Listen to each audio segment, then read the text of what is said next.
حضرت یہ سفر کے دوران اکثر سے مراد یہ کہ بہت سارے لوگوں کے ساتھ یہ معاملہ ہو جاتا ہے کہ سامان گم ہو جاتا ہے، اور میں نے دیکھا ہے کہ اگر سامان گم ہو جائے نا حضرت تو پھر سفر چاہے کیسا ہی ہو، کہیں کا بھی ہو، بندہ جو نا بالکل ہی ڈس اپوائنٹ ہو جاتا ہے اور اس کو ایسا لگتا ہے کہ جیسا اس کا سب کچھ لٹ گیا. حالانکہ جو ہمارا آخرت کا سفر ہے اس کے لیے ہمارے پاس کوئی زیادہ راہ نہیں، کسی سامان کی تیاری نہیں ہے اور اس کی فکر بھی نہیں ہو رہی کہ اس کا ہوگا کیا. اور دنیاوی سفر میں سامان ایک تو لے کر بھرپور جاتے ہیں اور وہ اگر مس ہو جائے نا تو حالت خراب ہو جاتی ہے. تو چلیں اب دنیاوی سفر کی بھی بات کر لیتے ہیں. ظاہر بات ہے آپ ان کی توجہ بھی دلاتے ہیں ماشاءاللہ دیگر معاملات پہ. سفر گم ہو جائے حضرت تو اس کے لیے کیا وظیفہ ہے کہ وہ سامان مل جائے؟ دیکھیں اس میں پہلے کچھ اپنی بھی کوتاہی ہوتی ہے.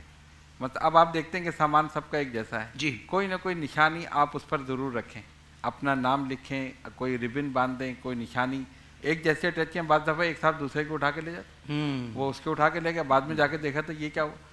ایک تو یہ چیز بھی ہے. دوسرے یہ کہ ایک بہت آسان وظیفہ ہے یا حفیظ و احفظنا.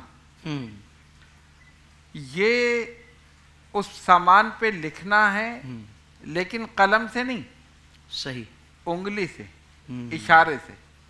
یعنی آپ تصور کر رہے ہیں کہ آپ نے لکھا یا حفیظ و احفظنا، ماشاءاللہ، بس اللہ کے سپرد کر دیں. سبحان اللہ سبحان اللہ. کبھی سامان گم نہیں ہو. آپ تجربہ کر کے دیکھیں انشاءاللہ تعالیٰ کبھی نہیں ہو. کیا بات ہو حضرت، اللہ کے نام میں برکت ہے نا. تو جس چیز میں ہم اس کا نام، اس کا ذکر شامل کرتے ہیں نا، وہ اپنا کرم فرماتا ہے ضرور.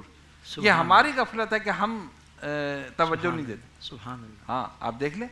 تو یہ ایسا ہے کہ ہم نے جس کو بھی بتایا، یعنی آزمودہ ہے، جس کو بھی بتایا اس نے آ کر بتایا کبھی ایسا نہیں ہوا کہ نقصان ہوا. کیونکہ بعض دفعہ ایسی چیز ہوتی ہے سامان میں کہ آپ کا بہت بڑا نقصان ہو جاتا ہے. کوئی ایسا گفٹ آپ لے کے جا رہے ہیں یا کوئی ایسی قیمتی چیز، پتہ چلا سامان غائب ہو. اور یہاں تو آپ دیکھ لیں جو حال ہے، کمپلین آپ کرتے رہیں لیکن کوئی سنوائی نہیں. اللہ. تو اس لیے پہلے سے ہی حفظ ما تقدم، پہلے سے ہی آپ اس پر یہ، اور خاص طور پر اللہ کی طرف رجوع کرتے ہوئے کہ مولا میں تیری بارگاہ میں اس کو حوالے کر رہا ہوں، یا حفیظ و حفظنا، انگلی سے، اشارے سے. یہ نہیں کہ آپ قلم لے کے بیٹھ جائیں، وہ تو پھر ایک وید بھی ہے. آپ نے اشارے کر کے لکھ دیا، اللہ کے سپرد کر دیا، انشاءاللہ تعالی محفوظ.